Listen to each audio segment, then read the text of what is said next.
Sveiki, es esmu Raivis, viens no komplimentu mēneša organizatoriem. Un šodien es viesojos privātskolā Patnis. Sveiks, Ivo! Sveiks, Raivi! Pastāstot nedaudz par privātskolu Patnis. Ko jūs dariet?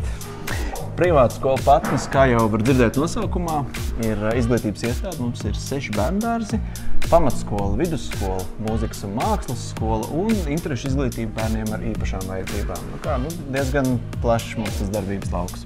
Kāds zini, komplimentu mēnesis ir viss par un ap atgriezenisko saiti.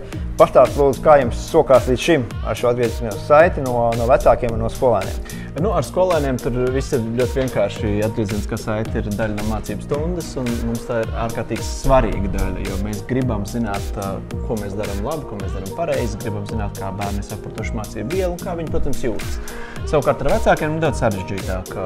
To, kas mums neizdodas tik labi, to mēs uzzinām ātri un uzreiz, bet ar komplimentiem, es nevarētu teikt, ka komplimenti nav, patiesībā komplimenti ir daudz, bet gribētos biežāk, gribētos vairāk, un ne jau tāpēc, ka man gribās, mums ir ļoti daudz pedagogu, kuri ir pelnījuši šos komplimentus, jo viņi tiešām ļoti pašaizliedzīgi strādā, gatavojas vakaros mājās un iegūst ļoti lielu darbu.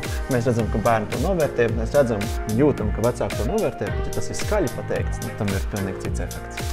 Ok, super. Paldies jums par dalību komplimentu mēnesī. Kompliments jums par šo. Un visiem pārējiem aicinu pieteikties, vēl palikuši 2 nedēļas. Esiet daļa no komplimentu